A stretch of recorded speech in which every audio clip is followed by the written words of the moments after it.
자, 이 시간에 하나님이 주시는 말씀은 시편 148편입니다. 시편 148편 1절에서 14절까지 말씀 봅니다. 구약성경 909페이지에 있습니다. 시편 148편 1절에서 14절까지 말씀 제가 읽겠습니다. 할렐루야. 하늘에서 여호와를 찬양하며 높은 데서 그를 찬양할지어다. 그의 모든 천사여 찬양하며 모든 군대여 그를 찬양할지어다. 해바다라 그를 찬양하며 밝은 별들아 다 그를 찬양할지어다. 하늘이 하늘도 그를 찬양하며 하늘 위에 있는 물들도 그를 찬양할지어다. 그것들이 여호와의 이름을 찬양함은 그가 명령하심으로 지음을 받았음이로다. 그가 또 그것들을 영원히 세우시고 패하지 못할 명령을 정하셨도다. 너희 용들과 바다여 땅에서 여호와를 찬양하라. 불과 우박과 눈과 안개와 그의 말씀을 따르는 광풍이며 산들과 모든 작은 산과 과수와 모든 백향목이며 짐승과 모든 가축과 기는 것과 나는 새며 세상의 왕들과 모든 백성들과 고관들과 땅의 모든 재판관들이며 총각과 처녀와 노인과 아이들아 여호와의 이름을 찬양할지어다. 그의 이름이 홀로 높으시며 그의 영광이 땅과 하늘 위에 뛰어나심이로다. 그가 그의 백성의 뿔을 높이셨으니 그는 모든 성도 곧 그를 가까이하는 백성 이스라엘 자손이 찬양받을 이시로다. 할렐루야. 아멘. 하나님 아버지 감사합니다. 주님, 오늘도 거룩한 주일 예배 시간에 주님이 주시는 말씀을 받기를 원합니다. 주님, 저희들이 무엇보다도 마음의 문을 활짝 열고 겸손히 주 앞에 엎드리는 심정으로 주의 말씀을 받사오리. 말씀이 우리 심령 가운데 들려질 때 깨달음이 넘치도록 성령께서 주장하여 주셔서 이 말씀을 세밀하게 잘 깨닫고 말씀대로 순종할 때 주님께서 순종하는 자에게 어떤 놀라운 축복을 부어주시는지 보게 하여 주옵소서. 감사드리오며 우리 주 예수님의 이름으로 기도드리옵나이다. 아멘. 할렐루야. 은혜 많이 받으시기 바랍니다. 자, 우리는 시편 146편 말씀부터 시작해서 할렐루야 시편을 살펴보겠습니다. 이 할렐루야 시편이 어떤 시편이라고 했습니까? 어떤 특징이 있다고 말씀드렸습니까? 할렐루야로 시작해서 할렐루야로 끝나는 시편이 할렐루야 시편이다 라고 말씀을 드렸는데, 오늘 본문도 보니까 1절에 할렐루야로 시작하고 있죠. 그리고 맨 마지막 14절에도 보니까 할렐루야로 끝나고 있습니다. 이것을 보면 이것도 할렐루야 시편이구나 라는 것을 알게 됩니다. 자, 오늘은 세 번째 시편인데요. 자, 오늘 시편 148편 말씀을 통해서도 다시 한번 하나님은 이 시편 기자를 통해서 우리가 왜 하나님만을 찬양해야 되는가, 이것을 말씀하고 있습니다. 자, 오늘 본문 내용을 1절부터 14절까지 말씀을 쭉 보면 이 시편 기자는 시선이 어디에 고정되어 있음을 알게 됩니까? 하나님께 고정되어 있었어요. 그래서 모든 만물들을 하나님의 눈으로 바라보니까 하나님께 감사 찬양하지 않을 수가 없었던 거예요. 여러분, 우리도 마찬가지입니다. 우리가 이 땅에 살아가면서 우리가 처한 현실을 우리 눈으로 볼 때가 있지 않습니까? 그러면은 하나님이 일하시는 것이 느껴지지 않거든요. 그래서 불평하게 되고 원망하게 되고 또 짜증내게 되고 그러는 거거든요. 그러나 그 시선을 돌려서 하나님께로 시선을 고정한 가운데 하나님의 눈으로 세상을 바라보게 되면, 하나님의 눈으로 내 인생이 되어져 가는 과정을 바라보게 되면 비로소 뭐가 느껴지게 됩니까? 하나님께서 일하고 계시는구나. 하나님이 나를 위해서 일하고 계심이 느껴지기 시작한다는 거죠. 그래서 비로소 우리는 그 하나님을 찬양하게 되는 겁니다. 여러분, 이것을 기억하시고 무엇보다도 여러분이 삶이 잘 되지 않는 것 때문에 힘들어하고 그것 때문에 불평하고 그것 때문에 하나님을 향해서 원망하고 있다면 시선을 돌려서 하나님께로 나아갈 수 있기를 원합니다. 그리고 하나님께 시선을 고정할 수 있기를 원합니다. 그래서 이제는 모든 것을 하나님의 시각으로 바라보면서 하나님이 일하시는 걸 보면서 그 하나님만을 찬양할 수 있는 저와 여러분 되시기를 축복합니다. 그러면 우리가 하나님을 찬양하라 말씀에서 하나님을 찬양하라는 것은 무슨 의미일까요? 하나님의 이름을 찬양하라라는 의미예요. 또 오늘 본문에 보니까 여호와를 찬양하라, 여호와를 찬양하라 계속 말씀을 하면서요. 5절에 보니까 뭐라고 하는지 보세요. 5절 보세요. 자, 5절 말씀을 보면 그것들이 무엇을 찬양하면? 여호와의 이름을 찬양하면 이라고 하고 있습니다. 하나님을 찬양하는 것은 다른 것이 아니라 하나님의 이름을 찬양하는 것이구나 라는 것을 알게 되거든요. 자, 뿐만 아니라 자, 13절 말씀도 보시기 바랍니다. 13절 말씀 보니까 여호와의 무엇을 찬양할지어다? 이름을 찬양할지어다. 여호와의 이름을 찬양할지어다 라고 말씀하고 있습니다. 자, 그러면 여호와의 이름을 찬양하라 라는 것은 무엇을 찬양하라는 거냐? 여러분, 이름에는요 능력이 포함되어 있는 거예요. 그리고 여호와의 이름하면 하나님의 속성이 그 안에 포함되어 있는 거예요. 그러니까 무엇을 느끼면서 찬양하는 거예요? 하나님의 능력을 삶 가운데 느끼면서 찬양하는 거예요. 하나님의 인자심과 하나님의 사랑의 영원하심과 하나님이 나를 긍휼히 계시는 것이 늘 변함이 없음, 이것을 느끼면서 찬양하라 라고 말씀하는 것이죠.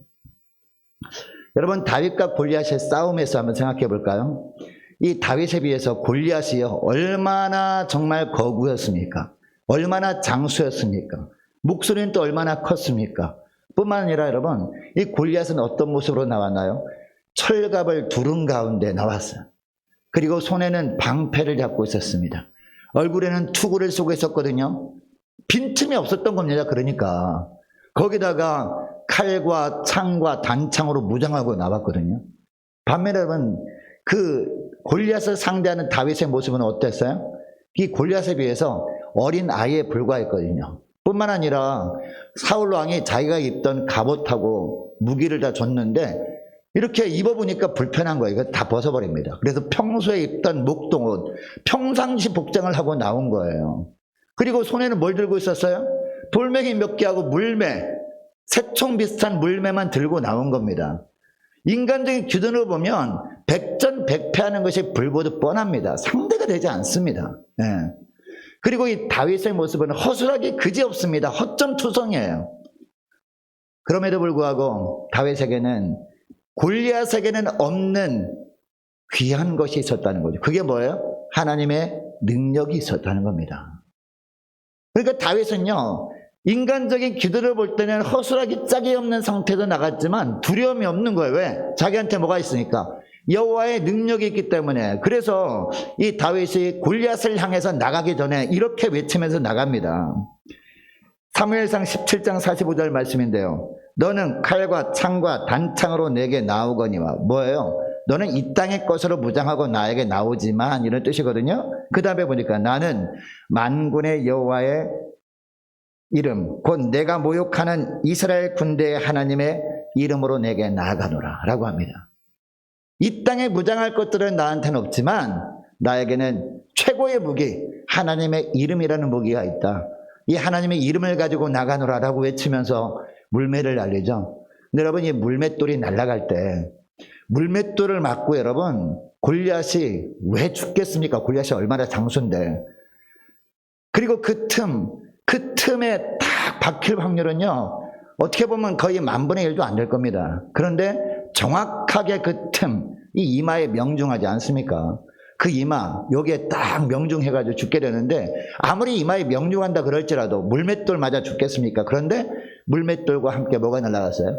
하나님의 이름의 능력이 나간 거예요. 하나님의 이름의 능력이 딱 나가니까 아무리 천하의 골리앗이라도 그 자리에서 죽을 수밖에 없었던 거죠. 여러분처럼 하나님의 이름의 능력은요, 골리앗을 이길 뿐만 아니라 홍해까지 가르시는 능력인 줄 믿으시기 바랍니다. 뿐만 아니라 광야에 길을 내시고 사막에 강을 내시는 능력인 줄 믿으시기 바랍니다. 인간의 힘으로는 사막에 여러분 강을 어떻게 냅니까? 비가 와야 강을 낼 거 아니겠습니까? 그리고 인간의 힘으로 광야에 어떻게 길을 내겠습니까? 그 엄청나게 넓은 광야에. 그런데 하나님의 능력으로 되어진다는 것이죠. 뿐만 아니라 하나님의 능력은 요단강에 갈라지게 하는 능력이에요. 그리고 이스라엘 백성들이 전쟁에서 승리케 하기 위해서 심지어는요, 뭐까지 멈췄습니까? 태양까지 멈추게 하신 능력입니다. 이게 바로 하나님의 능력인 줄 믿으시기 바랍니다. 그리고 여리고성도 무너뜨려 주신 하나님의 능력이에요. 이 모든 것이 다 뭐다? 하나님의 이름의 능력이라는 거죠. 근데 여러분, 이 하나님의 이름의 능력이 그때는 있고 오늘날에는 없습니까? 그 하나님의 이름의 능력은 어제나 오늘이나 영원토록 동일하십니다. 할렐루야. 우리 삶 가운데 우리 시선을 돌려서 하나님께로 고정하고 하나님의 눈으로 바라보게 되면 하나님의 이름에 놀라운 능력이 천지에 깔려 있다는 겁니다. 이것을 보고 하나님을 찬양하라. 그 하나님의 이름의 능력을 찬양하라 라는 겁니다. 그러면 오늘날 우리가 하나님의 어떤 능력을 찬양해야 되느냐? 자, 오늘 1절 2절 말씀 보니까 첫째로 하나님의 어떤 능력을 우리에게 보여주셨어요? 만물을 창조하신 능력을 보여주셨어요. 여러분, 하나님께서 만물을 창조하실 때 어떻게 창조하시죠? 말씀으로 창조하시잖아요. 하나님이 이르시되 빛이 있으라. 말씀밖에 안 했는데 빛이 딱 생겼어요. 이게 능력이라는 거죠. 뿐만 아니라 하나님이 만드신 것들을 운행하시는 능력을 우리에게 보여주셨다는 것이 1절 2절 말씀이거든요. 자, 1절 2절 말씀 보시기 바랍니다. 자, 우리 함께 읽습니다. 시작. 할렐루야. 하늘에서 여호와를 찬양하며 높은 데서 그를 찬양할지어다. 그의 모든 천사여 찬양하며 그의 모든 군대여 그를 찬양할지어다. 아멘. 여기 보니까 하늘이라고 나와요. 여기 하늘이라고 하는 단어는요, 우리가 흔히 눈에 보이는 스카이를 말하는 것이 아닙니다. 눈에 보이는 공중을 의미하는 것이 아니라 바로 헤븐. 헤븐이 뭐예요? 영적 세계를 의미하는 겁니다. 영적 세계는 누가 있습니까? 하나님이 계시겠죠? 또 뭐가 있어요? 천군 천사가 있습니다. 그래서 2절에 보니까 천군 천사를 말하는 거예요. 2절 말씀 보시기 바랍니다. 2절에 보니까 누가 나와요? 천사가 나옵니다. 그다음에 또 뭐가 나와요? 군대가 나와요. 군대. 이 군대는 어떤 군대? 하나님의 군대를 말합니다. 하늘의 군대를 말하는 거예요. 영적 군대를 말하는 거예요. 이 군대 장 중에서 누가 있습니까? 바로 미가엘이 있죠. 미가엘. 성경에 나오는. 이 천사장 미가엘이 이 군대를 통솔하는 그런 천사장이었거든요. 여러분, 이 천군 천사를 하나님의 만든 줄 믿으시기 바랍니다. 하나님의 만든 피조물이거든요. 영적 존재. 근데 이 천군 천사를 하나님이 왜 만드셨을까요? 하나님이 왜 만드셨을까요? 돕는 존재로 만드신 거예요. 하나님께서 이 땅의 사람들을 어떻게 하는 천국으로 이끌어 가시는데 흔들리지 않도록 그때그때마다 어려울 때마다 하나님께서 천군 천사를 동원해서 보호하시고 이끄시려고 하시는 거죠. 이런 목적으로 하나님께서 이 천사들을 만드신 거거든요. 자, 그러니까 이 천군 천사들이 어떤 일을 할 때 이 천군 천사들이 본인들이 하고 싶은 일을 자기들 뜻대로 행하는 것이 아니라는 거예요. 하나님께서 명령하신 것이 있기 때문에 그 일을 하는 거거든요. 그 일을 누구를 위해서 하는 것이냐? 하나님이 만든 피조물 중에 하나인 우리 인간들을 위해서 하는 거예요. 하나님께서 하나님의 영광을 위한 일을 하도록 하려고 이 천군 천사를 동원하실 수 있다는 겁니다. 여러분, 이것을 우리가 기억할 때 우리는 그 하나님의 능력, 천군 천사까지도 지으시고 이 천군 천사까지도 동원하셔서 위대한 일을 행하기를 원하시는 그 하나님의 능력을 우리가 찬양하지 않을 수 없다. 이 말씀을 하는 겁니다.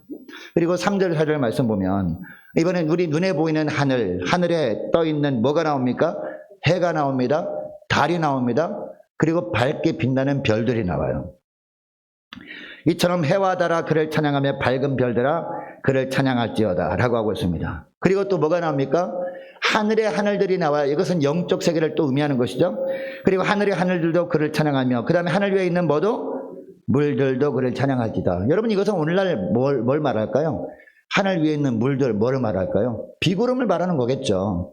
이 비구름도요, 보면은 이동을 해요. 거의 가만히 있는 게 아니거든요. 바람을 따라 이동하는데 그것도 다 하나님의 계획에 따라 움직이게 하는 거거든요. 그것을 느끼고 하나님을 찬양하라 라고 말씀하고 있습니다. 여러분, 창세기 1장에 보면 하나님께서 궁창을 만드신 다음에 말씀으로 궁창 위에 뭐를 둬요? 광명체들을 두십니다. 그 광명체들이 뭡니까? 해와 달과 별들 아닙니까? 그런데 하나님께서 이 광명체를 만들고 끝내버리지 않으셨죠. 광명체를 만드신 다음에 이 우주에 어떤 일정한 법칙을 주시거든요. 그리고 그 법칙에 따라서 광명체들이 움직이게 만드신다는 거예요. 우리가 알고 있는 법칙이 뭡니까? 우리는 지구에 발을 딛고 살고 있습니다. 그죠? 이 지구도요, 우주에 떠 있는 수많은 별들 중에 하나라는 것을 여러분 기억하시죠? 수많은 별들 중에서 이 지구라는 별이 있어요. 이 지구라는 별뿐만 아니라 태양계를 중심으로, 태양을 중심으로 돌고 있는 엄청나게 많은 별들이 있잖아요. 태양을 중심으로 일정한 간격에 따라서, 일정한 시간에 따라서 태양 주변을 돌게 하신다는 게 1년에 한 바퀴. 그죠? 이게 공전 아닙니까? 그죠? 그리고 뿐만 아니라 이 지구뿐만 아니라 다른 모든 천체들도요, 스스로 자전하도록 하나님 법칙을 정해주셨어요. 그리고 이 지구도 자전하는데, 여러분 지구가 똑바로 서 있을까요? 비틀어져 있을까요? 살짝 비틀어져 있거든요. 예, 살짝 비틀어져 있기 때문에 돌면서 뭐가 생기는 거예요? 사계절이 생기는 거예요. 봄, 여름, 가을, 겨울. 그리고 살짝 비틀어지지 않았다면 이 지구가 벌써 난리 나서 끝나버렸을 거라고 과학자들은 이야기합니다. 이처럼 정확하게 법칙을 정해주신 거예요. 그리고 달도 있잖아요, 달. 이 달도 스스로 돌고 있는 걸 아십니까? 스스로 돌면서 또 어디 주위를 돌아요? 지구 주위를 도는 거예요. 그래서 낮과 밤이 생기는 거예요. 이것 따라서. 이해가 되시죠? 이 모든 법칙을 누가 정해주신 거예요? 하나님이 정해주신 거예요. 하나님이 정해주신 정확한 법칙에 따라서 이 우주가 움직이고 있기 때문에 지금까지 지구가 존재하고 있는 거예요. 여기서 한 채 오차라도 있다면 지구는 벌써 옛날에 사라지고 없을 거라고 그런 이야기들을 합니다. 이것을 우리가 생각할 때 우리는 그 하나님의 능력을, 위대하신 하나님의 능력을 찬양하지 않을 수 없다는 거예요. 여러분 시편 기자도 어느 날 주님을 바라보고 주님의 시각으로 하늘을 바라봤어요. 하늘을 바라보니까 별들이 움직이잖아요. 달리 움직일 거 아닙니까? 태양도 동쪽에 떴다 서쪽으로 지는 거. 근데 보니까 날마다 일정하게 움직이는 거예요. 이걸 보면서 하나님의 법칙을 만들어 주셔가지고 이 법칙대로 움직이게 하셨구나, 이것을 느낀 거예요. 그래서 이것을 보니까 하나님이 정말 위대하시구나, 그 위대한 하나님의 능력을 내가 찬양하지 않을 수 없구나. 그리고 모든 사람도 이것을 느낄 때 당연히 그 하나님의 능력을 찬양해야 된다라고 하고 있는 것이죠. 여러분 뿐만 아니라 5절 6절 말씀 보시기 바랍니다. 자, 5절 6절 말씀 보면 그것들이 여호와 이름을 찬양함은, 그 다음에 보세요. 그가 명령하심으로 지음을 받았습니다. 하나님의 말씀을 통해서 지어주셨다는 거죠. 그리고 그가 또 그것들을 영원히 세우시고 패하지 못할 명령을 정하셨도다 라고 하고 있습니다. 특히 5절 말씀 보면 명령으로 지으셨다라고 하잖아요. 여러분 하늘에 떠있는 이 천체만 명령으로 지으셨나요? 아니죠. 이 우주 만물도 마찬가지라고 계속해서 말씀하고 있는 거죠. 이어지는 7절부터 보면 6절까지는 하늘에 떠있는 것들을 말씀하셨잖아요. 근데 7절부터 보니까 이제는 땅에 있는 것들을 이야기합니다. 땅에 있는 만물들을 이야기합니다. 자, 7절부터 10절까지 말씀을 보면, 자, 7절 말씀 먼저 보시기 바랍니다. 너희 용들과 바다여 땅에서 여호와를 찬양하라 라고 하고 있습니다. 여러분 여기 용이 나와요. 용이 뭘까요? 용. 상상의 동물 용을 말하고 있는데 왜 용이라고 했냐면 이 용이라고 번역된 단어가 새번역 성경에 보니까요, 바다 괴물이라고 번역되어 있어요. 그리고 공동번역 성경에 보면 큰 물고기라고 번역이 되어 있습니다. 성경에서 보면 이 사람들은 물에 대한 굉장한 공포심을 갖고 있었다고 합니다. 특별히 이제 바다에 대해서 막연한 공포심이 있는 거예요. 왜냐하면 이 바다가 늘 잔잔하게만 하면 얼마나 좋겠습니까? 고깃배가 나가서 고기도 안전하게 잡고 돌아올 수 있으니까. 그런데 어느 날 바다가 막 뛰놀아요. 그죠? 풍랑이 막 입니다. 심지어는 바다가 배를 완전 뒤집어 놓아가지고 배가 전복되게 하고 배 타고 나갔던 이 선원들이 돌아가보지 못하게 된 일도 비일비재했단 말이에요. 그러니까 바다에 대한 막연한 공포심이 있던 거예요. 그래서 배가 항해하다가 이 배가 전복되어가지고 바닷속에 가라앉을 때 어떤 생각을 하냐면 바닷속에 있는 괴물이 있다고 생각을 한 거예요. 어떤 용은 전설적인 그런 존재 아닙니까? 어떤 용 같은 존재가 있어가지고 이 배를 끄집어 당겨가지고 배가 뒤집어지고 전복되었다라고 막연하게 그런 두려움 가운데 이야기를 했다라는 겁니다. 그런데 이 모든 것들도요, 다 뭐다? 하나님께서 만드셨고 하나님께서 이 땅을 운행하시는 과정에서 벌어진 일들이다. 이것을 알라라는 겁니다. 여러분 간혹 가다가 바다에 광풍일 때가 있습니다. 엄청난 태풍이 불어서 바다가 뒤집어질 때가 있어요. 그렇게 함으로 말미암아 유익이 뭡니까? 이 바다가 청소가 되는 거예요. 만약에 저는 간혹 가다가 태풍이 와서 바다를 뒤집어 놓지 않으면요, 이 바다 밑에 있는 플랑크톤들이 막 자라나가지고 녹조류, 적조류가 생겨가지고 이 연안에 엄청난 피해를 주거든요. 그런데 간혹 가다가 태풍이 불어가지고 바다를 뒤집어 놔서 이 녹조하고 적조를 예방하는 그런 기능도 있거든요. 그러니까 하나님께서 이 땅을 운행하시는 과정 중에 그런 일들이 벌어지는 것이라는 거죠. 그걸 보면서 아, 하나님이 이 바다까지도 운행하시는구나 라는 것을 우리가 알게 되는 것이죠. 뿐만 아니라 8절에 나오는 뭐가 나옵니까? 8절에 보면 불이 나옵니다. 불. 여러분 여기 불은 뭘 말할까요? 번개를 말해요. 번개. 그리고 뭐가 나와요? 우박, 눈, 안개, 그리고 광풍 이런 것들이 나옵니다. 이런 것들은 자연현상이죠. 자, 오늘날은 이런 자연현상이 왜 일어나는지 많이 과학적으로 입증이 되었습니다. 왜 일어나는가? 그럼에도 불구하고 여러분, 이런 자연현상을 우리 사람들이 조절할 수 있나요? 사람들이 어떤 과학적으로 그것들을 제어하고 일어나지 못하도록 막을 수 있나요? 막을 수 없어요. 막을 수 없기 때문에 예보만 하는 거예요. 예보. 그죠? 오늘 밤에도 많은 눈이 온다고 하는데 눈 오는 것도 우리가 막을 수는 없잖아요. 그러니까 예보함으로 말미암아 우리가 미리미리 방비만 할 뿐이지 그것을 우리가 막을 수는 없어요. 그러나 이런 자연재해, 자연현상들을 바라보면서 우리가 뭘 느껴야 돼요? 주님의 눈으로 바라볼 때 아, 하나님께서 이 땅을 이렇게 운행하고 계시는구나. 하나님의 손길이구나. 이것을 느낄 때 우리가 어떻게 됩니까? 그 하나님의 능력을 우리가 찬양할 수밖에 없다는 것입니다. 여러분 땅에 있는 모든 만물들도 다 하나님이 만드신 존재들이고 그 존재들을 주님께서 운행하고 있음을 여러분 주님의 눈으로 바라보시면서 느끼면서 그 하나님의 능력을 찬양하시는 저와 여러분 되시기를 주의 이름으로 축복합니다. 자, 그리고 11절 12절 말씀 보니까 두 번째는 무슨 말씀을 하느냐? 적절한 위치에서 적절한 일을 하게 하신다. 우리 주님께서 이 말씀을 하십니다. 자, 11절 12절 말씀 보시기 바랍니다. 자, 우리 함께 읽습니다. 시작. 세상의 왕들과 모든 백성들과 고관들과 땅의 모든 재판관들이며 총각과 처녀와 노인과 아이들아 라고 하고 있습니다. 여기 보면 왕들, 백성들, 고관들 그리고 재판관들이 나오죠. 그리고 12절에 보니까 총각, 처녀, 노인, 아이들 이렇게 나오고 있습니다. 어떻게 보면 어떤 이 왕들은 사람들이 생각할 때 너무나도 존귀한 존재들 아닙니까? 그죠? 그리고 고관들하고 재판관들은 이 왕보다는 덜하지만 그래도 이분들도 존귀한 존재 아닙니까? 반면에 백성들은요, 일반 평민들을 말합니다. 그리고 12절의 말씀 보면 총각과 처녀와 노인과 아이들아 라고 하고 있는데 이게 무슨 말이냐면 우리 눈으로 볼 때는 어떤 직분은 존귀해 보이고 어떤 직분은 덜 존귀해 보이고 또 어떤 사람들은 그냥 하찮아 보이고 하지만 하나님의 눈으로 볼 때는 다 어떤 존재다? 다 똑같은 주의 백성들이라는 겁니다. 그리고 우리가 볼 때는 정말 어떤 사람은 정말 귀한 위치에서 귀한 일 하는 것처럼 보이고 또 어떤 사람은 덜 귀한 위치에서 그냥 해도 그만 하지 않아도 그만인 일을 하는 것처럼 보여도 하나님 보시기에는 어떤 일을 맡겨셨다는 거예요? 각자 하나님 보시기에 적절한 위치에 두셨다는 겁니다. 그 적절한 위치에서 하나님 보시기에 가장 고귀한 일들을 맡기셔서 그 일을 하게 하셨다는 거예요. 그래서 12절에 보니까 총각과 처녀와 노인과 아이들아 라고 하고 있습니다.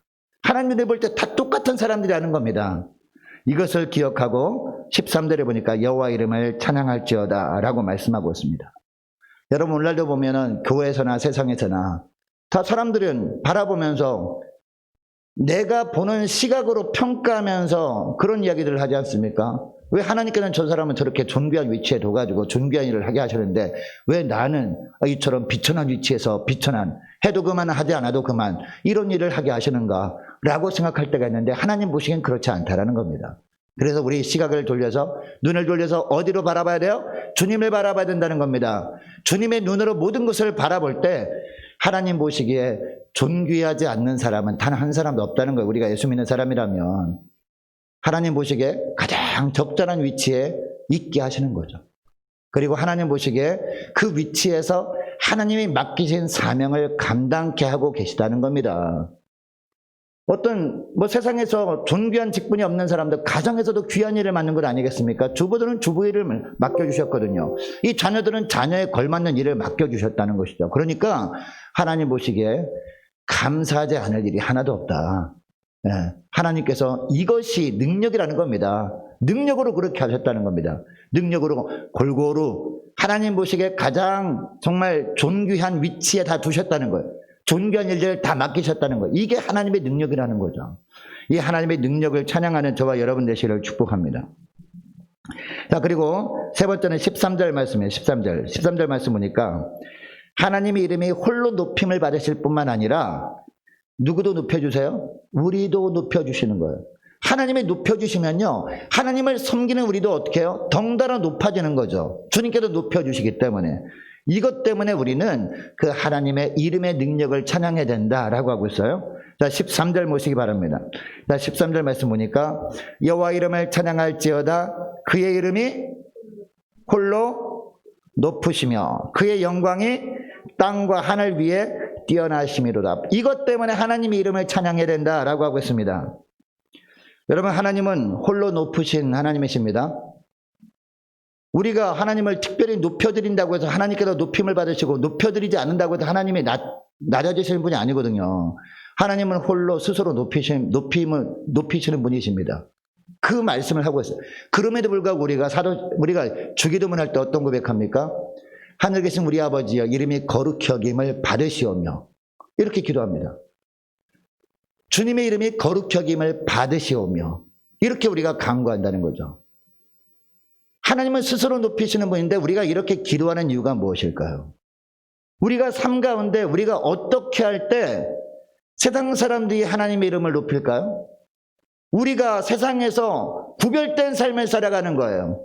세상 사람들이나 믿는 사람들이나 별반 다를 게 없다면요, SBS 그것이 알고 싶다에 나오는 거예요. 네.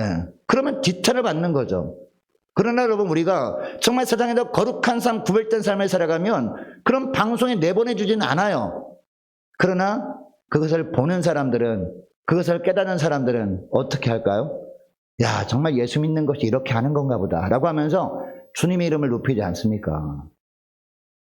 우리가 이렇게 살 때 우리 주님께 이런 삶을 통해서 주님께서 높임 받으실 뿐만 아니라 주님 스스로 높이시는 분이라는 이 말씀을 하고 있는 것이죠. 그래서 오늘 본문 14절이 이렇게 마무리하죠. 14절 말씀 보시기 바랍니다. 우리 함께 읽습니다. 시작. 그가 그의 백성의 뿔을 높이셨으니 그는 모든 성도 곧 그를 가까이 하는 백성 이스라엘 자손이 찬양받을 이시로다. 할렐루야. 아멘. 자, 14절 상반절 보니까 그가 그의 백성의 뭐를 높이셨다고요? 뿔을 높이셨다라고 하고 있습니다. 여러분, 성경에 보면 뿔이라는 단어가 종종 나오거든요. 이 뿔이라는 단어는 뭐냐면 힘, 영광, 승리, 구원 이런 것을 의미합니다. 하나님께서 우리가 지극히 미천한 존재였지만 하나님이 우리를 높여주셨거든요. 네. 여러분, 우리가 구원받을 자격이 조금이라도 있습니까? 구원받을 자격이 눈꼽만큼도 없어요. 에베소서 2장에 보면 어떤 말씀하는지 아십니까?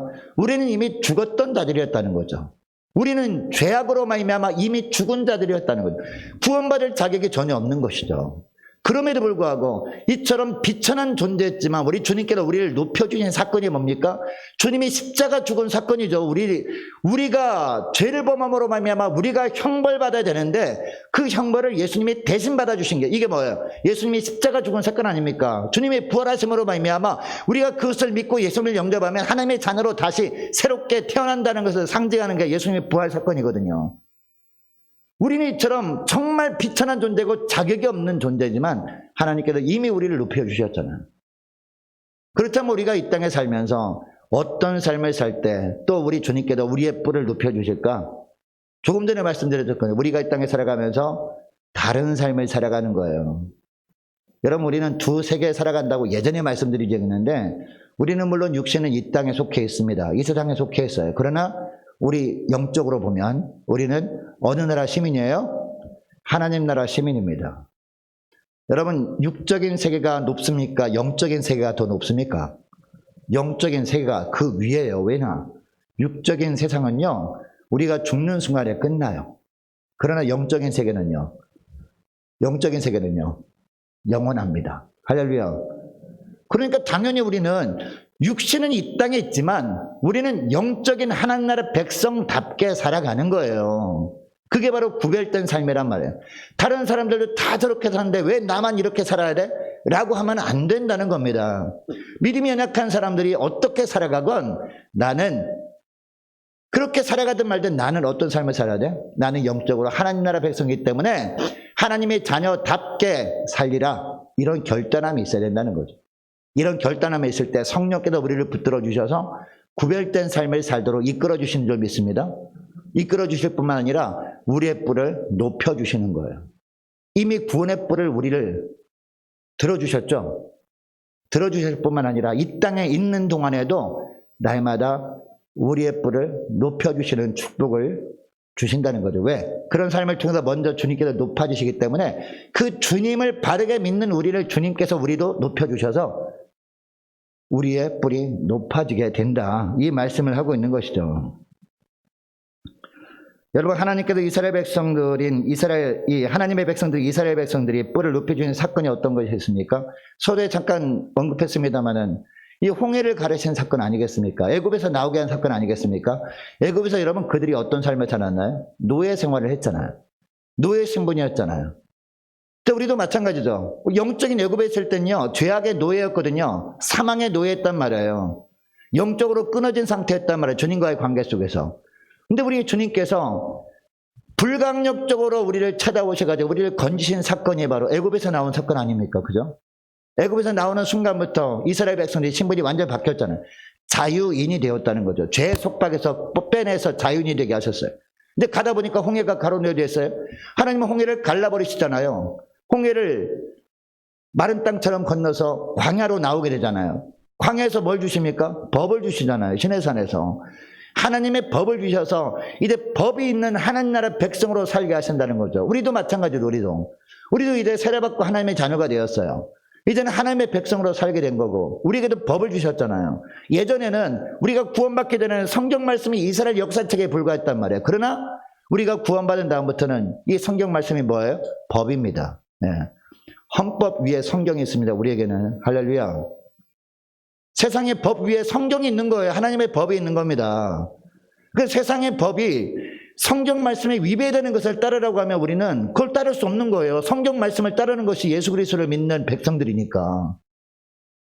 그렇게 살아갈 때 주님께서 삶 속에서도 우리의 뿔을 높여주신다. 성경을 말씀하고 있어요. 그런 삶을 통해서 주님이 먼저 높아지시기 때문에 이 말씀을 하고 있는 겁니다.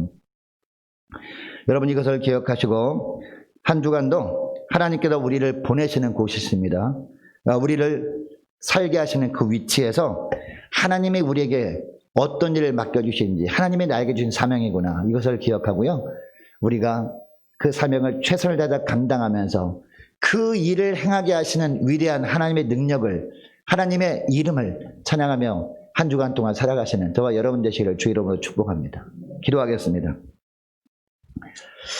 하나님 아버지 감사합니다. 오늘 시편 148편의 시인처럼 목소리 높여 마음과 뜻을 다해 하나님의 이름만을 찬양하며 살게 하여 주옵소서. 이스라엘의 뿔을 높여주신 하나님, 우리의 뿔도 높여주시니 감사합니다. 하늘의 천체와 이 땅의 만물을 지으시고 주님께서 친히 운행하고 계시는 주님께서 저희들도 지으셨고 우리의 삶도 늘 주관하고 이끌고 계심을 기억하며 그 하나님의 이름만을 찬양하며 살게 하여 주옵소서. 이스라엘 백성들을 애굽의 노예에서 약속의 땅인 자유인으로 이끌어주신 하나님께서 오늘 우리도 죄와 사망의 노예에서 이제는 은혜로 살아가는 자유인이 되게 하신 것을 감사합니다. 그 주님의 이름만을 높이며 찬양하며 살게 하여 주옵소서. 삶에 주어지는 시련과 역경에 일희일비하지 아니하고 온전히 광야의 길을 내실 수 있고 사막의 강을 내시는 그 하나님의 능력만을 신뢰하면서 그 하나님의 이름만을 찬양하며 살게 하여 주옵소서. 또한 세상에서도 저희들 주의 백성답게 구별된 삶을 살아감으로 말미암아 주님께서 홀로 그 일을 통해서 높임 받으시고 주님께서 저희들도 높여주시는 복된 한 주간 되게 하여 주옵소서. 감사드리오며 우리 주 예수님의 이름으로 기도드리옵나이다. 아멘.